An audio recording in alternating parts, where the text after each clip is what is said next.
आज हम बनाने जा रहे हैं मुंबई सैंडविच ग्रीन चटनी। इस ग्रीन चटनी के बिना मुंबई सैंडविच अधूरा है। तो चलिए चटनी बनाना शुरू करते हैं।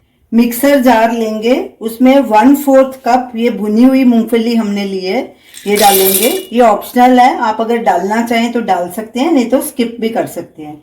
ये 2 टेबलस्पून हमने भुजिया लिया है, इसमें कोई भी भुजिया आप डाल सकते हैं या बूंदी भी डाल सकते हैं जो हम दही में डालते हैं।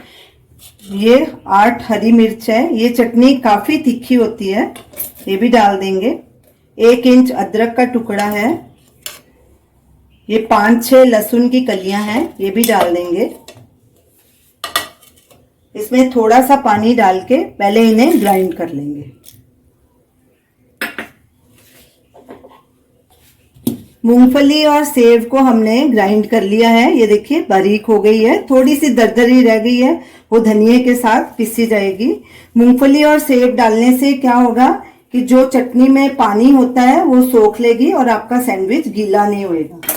ये हमने तकरीबन 1 कप हरा धनिया लिया है, इसकी मैं डंडियां भी डाल रही हूँ साथ में। अच्छे से इसे वॉश कर लिया था। ये छोटी छोटी डंडियां जरूर डालिए साथ में, इसका फ्लेवर बहुत अच्छा आता है। ये तकरीबन 1 कप है धनिया। ये 1/4 कप पुदीना है, पुदीना आप डालना चाहें तो डालें, नहीं तो स्किप भी कर सकते हैं। मेरे को अच्छा लगता है चटनी में पुदीना, इसलिए मैं डाल रही हूँ। ये 1 नींबू का रस, नमक स्वाद अनुसार या 1 टीस्पून। इसमें हरी मिर्च काफी डलती है, तीखी होती है ये चटनी। जीरा 1/2 टीस्पून।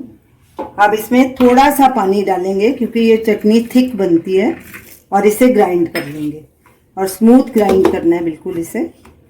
हमारी थिक मुंबई सैंडविच ग्रीन चटनी तैयार है। इस चटनी को आप किसी भी सैंडविच में यूज कर सकते हैं।